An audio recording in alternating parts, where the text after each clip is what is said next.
नाही चांगलं आहे. आता खोपा सिनेमा करताना आता तुम्ही म्हणजे लेखक, दिग्दर्शक होता आणि पूर्ण म्हणजे लिखाणापासून तर रिलीज पर्यंत म्हणजे आपण शेवटपर्यंत एकत्र होतो.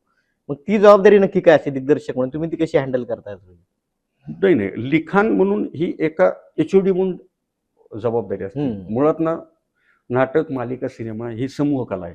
बरं. सगळ्यांचं हे प्रत्येकाचं भार आहे. म्हणजे फॉर एक्झाम्पल एखादी आपण समजा बिर्याणी करतोय, हं. तर त्याच्यात एवढे जिरे, मिरे, काळा मसाला, हे ते तांदूळ टुंदूळ सगळ्यांचा आपापला घटक आहे, बरोबर. त्याच्यातून ते तयार होतं. सिनेमाचं तसंच घटक आहे. हं. पण ज्यावेळेस तुम्ही दिग्दर्शक म्हणून, कॅप्टन ऑफ शिप म्हणून जबाबदारी घेतात, हं. त्यावेळेस तुम्हाला ती गोष्ट निवडण्यापासून, हं. गोष्ट बांधण्यापासून, हं.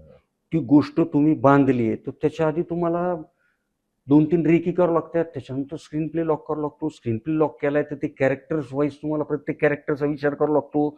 तुम्हाला आर्ट डिरेक्टर सोबत बसून तुम्हाला त्याचा टोन ठरावा लागतो, है ना? बरोबर. की यार तिने भिंतीला समजा ब्ल्यू दिलाय आणि माझ्या कॉस्ट्युमवाल्यानी ब्ल्यू शर्ट घातलाय तर ती त्याच्यात मर्च होईल.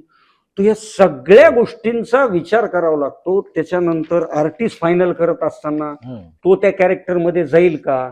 आपल्याकडे काय होतं, एक साधी गोष्ट आहे, तुला अनुभव असेल की व्हीजी सर होते. हं. व्हीजी सरांनी पहिल्याच दिवशी मला म्हणले की नाही मी पायजामा घालतो. मी म्हणलं नाही सर, मला 2 टांगे धोतर पाहिजे. नाही नाही म्हणले, मला मी पायजामाच घालणार. ते म्हणले शेवटी मला कंट्रोल म्हणले की मला ते दोन्ही गुडघ्याचं ऑपरेशन झालंय डॉक्टर माझ्या. मी म्हणलं सर किती चांगलंय, भूकंपाची गोष्ट आहे, दोन्ही पायाला लागले असं समजून मी त्यांना हे केलं. बरोबर आहे. हां. होतं काय ना, लेखकाने जे लिहिलंय हं. तिने 4 महिने 5 महिने प्री प्रोडक्शन केलं हो, सगळ्या डिपार्टमेंट सोबत बसून. बरोबर. ब्लॉक वाईज तिने कॅमेरामन सोबत, लाईटवाल्यासोबत, सगळ्यासोबत बसून तिने ब्लॉक वाईज सगळं केलेलं असतं. आणि नाव नाही घेत मी कोणाची, पण आर्टिस्ट लोक येतात. आता बऱ्याच सिनेमात बघतो आणि मग ते 11th आवरला म्हणतात हे असं नको, हे असं झालं, तसं नको, तसं झालं. हे आधी व्हायला पाहिजे. बरोबर आहे.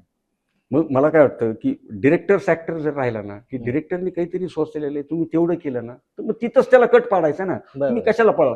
प्रत्येकाने जर संदीप एक वाक्य वाढविलं तर 12 कलाकार आहेत, तर एक वाक्य म्हणजे 12 मिनिटात सिनेमा तुमचा तिथंच वाढला ना. संपला. निर्माता 12 मिनिटासाठी गेला का नाही? मग मला काय म्हणायचं की तुमची जी एनर्जी आहे ना, आपल्याकडे जनरली म्हणजे मी नाव नाही घेत कुणाचं, पण काय होतं ना, कॅमेरा ऑफ झाल्यावर एनर्जी जास्त येते बऱ्याच जणांना.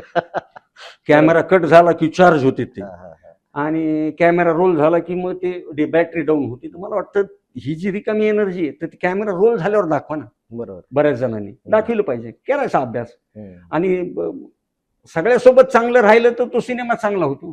नक्की. तुम्ही जर त्याचा फक्त व्यावसायिक मूल्य म्हणूनच त्याच्याकडे बघायला लागले तर मग तो सिनेमा तसा नाही होणार ना. मला याच्यातून पैसेच कमवायचे असं म्हणलं तर मग ते सिनेमाकडे तुम्ही दुय्यम हे करणार.